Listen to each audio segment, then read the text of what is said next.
শেষ পর্যন্ত সাজেকের আগুন নিয়ন্ত্রণে আনা গেছে, কিন্তু নিয়ন্ত্রণে আনার আগেই সেখানে পুড়ে গেছে 94টি রিসোর্ট, কটেজ এবং বসতঘর।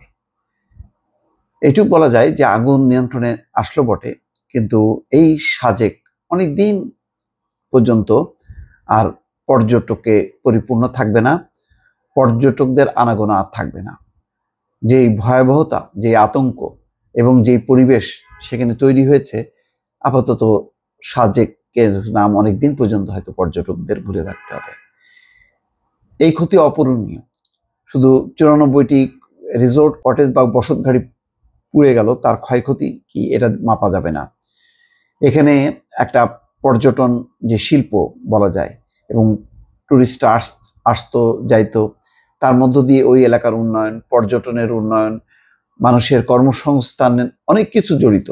এবং সবচেয়ে গুরুত্বপূর্ণ বিষয় হলো একটা ভাবমূর্তি, যে সাজেককে রক্ষা করা গেল না। মানে শেষ পর্যন্ত আগুনটা নিয়ন্ত্রণে আসলো, কিন্তু যে ক্ষয়ক্ষতি হয়েছে এটা আসলে বলা যায় যে শেষ হবার পর আগুনটা হয়তো নিয়ন্ত্রণে আসলো, রক্ষা করা গেল না সাজেককে। এটা খুবই দুর্ভাগ্যজনক। রাঙামাটির সাজেকে লাগা আগুন 4.5 ঘন্টা পর নিয়ন্ত্রণে এসছে গতকালকে। ভয়াবহ এই অগ্নিকাণ্ডে ছাই হয়ে গেছে 94টি রিসোর্ট, কটেজ ও বসতঘর। সোমবার বেলা 1:45টার দিকে বাঘাইছড়ি উপজেলার সাজেক ইউনিয়নের রুইলুই পর্যটন কেন্দ্রে আগুন লাগার এই ঘটনা ঘটে। স্থানীয় সূত্র বলছে, দুপুরে রুইলুই পাড়ার হেডম্যান মৌজা প্রধান লাল থাং লুসাইয়ের বাসভবনের পাশে সাজেক ইকো ভ্যালি নামে একটি রিসোর্টে আগুন লাগে। পরে তা আশেপাশের বসতঘর এবং রিসোর্ট, কটেজে ছড়িয়ে পড়ে ভয়াবহ রূপ নেয়। এই সময় আতঙ্কিত কয়েকশো পর্যটক রিসোর্ট, কটেজ থেকে বেরিয়ে ছুটাছুটি শুরু করেন। চিন্তা করেন, মানে কয়েকশো পর্যটক ছিলেন, ভাগ্য ভালো যে প্রাণহানি হয়নি। কিন্তু একেবারে সাজেকের সৌন্দর্যহানি হয়ে গেল। সাজেকের যে বেড়ানোর যে একটা মানুষের কৌতূহল, আগ্রহ, উদ্দীপনা, সব শেষ হয়ে গেল। জানি না এই ক্ষতি মোকাবেলা করে আবার সাজেক কবে নিজের রূপে ফিরতে পারবে। সাজেকে ফায়ার সার্ভিসের কোনো স্টেশন নেই। আগুন লাগার 3 ঘন্টা পর বিকেল 4টার দিকে খাগড়াছড়ি সদর, দিঘিনালা ও পানছড়ি উপজেলার ফায়ার সার্ভিসের 11টি ইউনিট ঘটনাস্থলে পৌঁছায়। তারা প্রায় 4.5 ঘন্টা পর বিকেল 5:15টার দিকে আগুন নিয়ন্ত্রণে আনে। সিগারেট ও বৈদ্যুতিক শর্ট সার্কিট থেকে আগুনের সূত্রপাত বলে প্রাথমিকভাবে ধারণা করা হচ্ছে।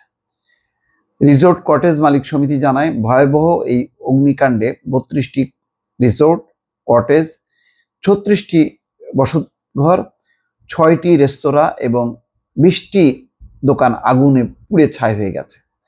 এদিকে জেলা প্রশাসনের সূত্র বলছে, আগুন অন্তত 140টি রিসোর্ট, কটেজ এবং বসতঘর ক্ষতিগ্রস্ত হয়েছে। তার মানে 94টা ছাড়াও আরো ক্ষতিগ্রস্ত হয়েছে। 94টা তো পুড়ে ছাই হয়ে গেছে, আরো 140টা ক্ষতিগ্রস্ত হয়েছে। আসলে দুর্ভাগ্যজনক যেটা বলছি, যে এই ক্ষতি শুধু আর্থিক ক্ষতি না, এই ক্ষতি হচ্ছে সাজেকের একেবারে সামগ্রিক পরিবেশের ক্ষতি।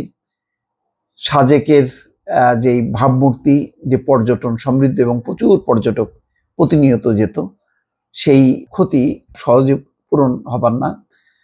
এবং আপাতত হয়তো সাজেক ইতিমধ্যে বলা হয়েছে যে পর্যটকদেরকে সেখানে না যেতে, অর্থাৎ পুরো ক্ষয়ক্ষতি সেটা মেরামত না হওয়া পর্যন্ত পর্যটকদের জন্য আর সাজেক এখন এই মুহূর্তে নিরাপদ না।